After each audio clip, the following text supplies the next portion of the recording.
Woman puts camera on bird feeder in her yard. Here is what it's caught.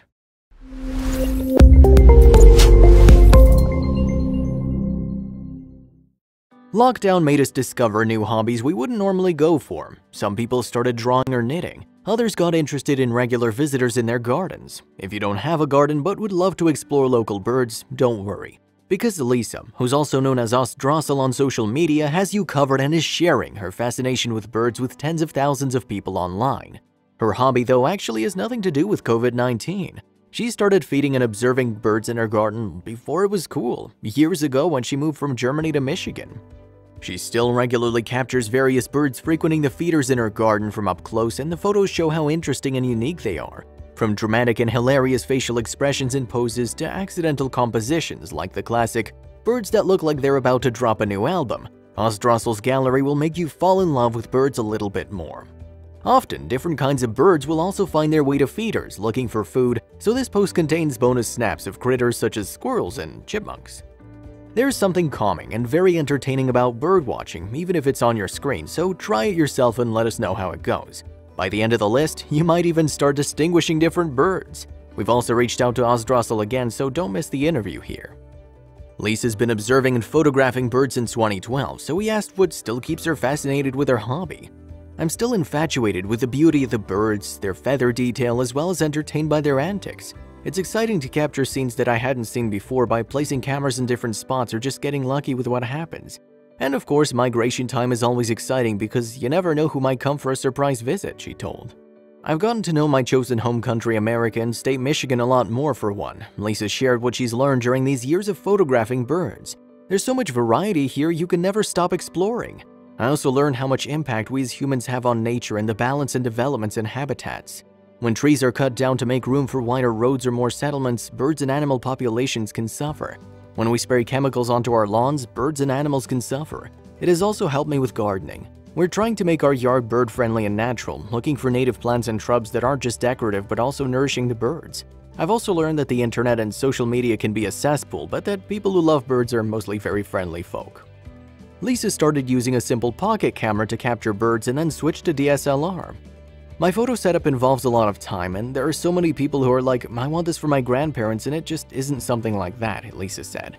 She now uses an action camera in a weatherproof box with a macro lens for photography and a birdsie cam for video clips and live streams. You can read more about her setup on her website in the description. Lisa's also built a pond in her yard where visitors can enjoy a spa treatment. I'd put a bird bath on the ground because I'd seen birds bathe in puddles, and last year I put a camera there too. There was a lot going on at this bath, but I felt like it was too small and I wanted something prettier. So my husband and I set out to build a little pond. It's just a pond liner tub with a lot of rocks and pebbles and a pump for a little waterfall. I haven't set it up yet this year because we still might not get frost, but I'm excited to get it going again. She also told us about what goes into the essential daily maintenance of feeders and baths. My feeders are all squirrel-proofed, either with baffles or by design, like the weight-activated ones. So I basically leave all foods out except for my camera bowls because I take my photo cams in at night. The smaller dishes I refill several times a day, they hold maybe 1.5 cups of seed. Other than that, I have a platform feeder and 1 or 2 hanging feeders. I think it all sounds a lot more than it is. In the summer, I have oriole and hummingbird feeders out on top of that. I refill and clean them every other day. Cleaning feeders and baths should be your regular routine as a person who does backyard feeding. Lisa told us about the variety of birds as well as other unexpected critters that visit her backyard searching for food. I get the usual Midwest mix, and the variety varies from winter to warm season. There are house finches, nuthatches, woodpeckers, cardinals, mourning doves, chickadees, blue jays, bluebirds, sparrows, starlings, and juncos mostly in the winter. And then grackles, red-winged blackbirds, orioles, hummingbirds, grosbeaks, catbirds, robins, and more during the warmer season. There are regulars and also returning birds. I noticed that with grackles, for example, some have distinctive markings and have been returning for several years. We have an abundance of squirrels, fox, red, gray, as well as flying, then skunks, raccoons, opossums, sometimes deer, turkey. Once I had a fox and an owl. We had a snake by the pond and a couple of frogs last summer too, and moths have been nibbling on the grape jelly last summer. Lisa revealed the most challenging and the most rewarding part of her hobby. The most challenging thing is when you witness birds in distress and you can't help. Raptor attacks happen as well as sickness. It's all a part of nature. The most rewarding, I think, are the bird babies, seeing them all thrive. I have a camera in my bluebird nest box, for example. I can see the eggs being laid, the mama bird incubating, and the babies hatching and growing. Once it's a fledge day, I usually try to clear my schedule and camp out to watch them leave the nest. They're all quirky with different little personalities, and it's always thrilling to witness their big leap, and then seeing them coming back with the parents. Summer in general is wonderful in that regard. Tiny bird babies are all around exploring this big world in the cutest way. Lisa currently has 41.3 thousand Instagram followers who appreciate the daily snaps of birds' life. She said she never expected her photos to gain so much attention online, and it still amazes her. I'm just sharing what I see and like. Apart from getting asked a lot what camera I use, there are also many that appreciate seeing the birds up close and learning a bit more about their behavior or peculiarities. Some say they've moved states and don't see these birds anymore and miss them, so they remind them of something. Others can't feed due to where they live or other reasons and enjoy seeing everything this way.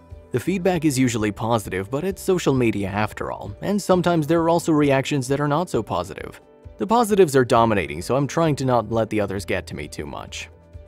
Lisa also noticed that some photos attract more attention than others, mostly because funny expressions and poses are very memeable and people can relate to those. With these photos going viral, people also get to learn something new about birds as Lisa tries to add interesting information to each photo. It's always kind of funny to me how some photos completely take off in regards to reactions while others that I loved way more don't. I always try to add a little extra information into my posts to make people aware of certain misperceptions or little details of bird life that maybe not everybody's aware of. And it's wonderful to see people react with their own special experiences or stories. Especially funny photos are often the ones where it's easy to apply human reactions or behavior to a pose or look. The critters are perfect for that, but there are also birds with particularly funny looks on their faces. Lisa shared her experiences and expert advice with anyone who's interested in bird watching in their own gardens. Be patient, don't disturb the birds, think creative, and don't just try to imitate what others do.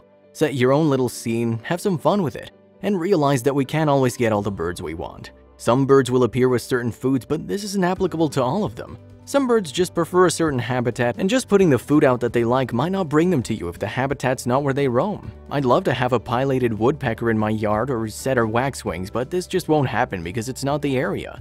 A bird bath can be a very nice way to attract some that are passing through though. I had some quite surprised visitors last year. Lisa's made products with her designs available on Redbubble and sells adorable calendars with her photographs annually, but it still remains a hobby. I'm not opposed to making this a bit more than a hobby, but so far I also have to work a real job to make ends meet and keep the feeders filled.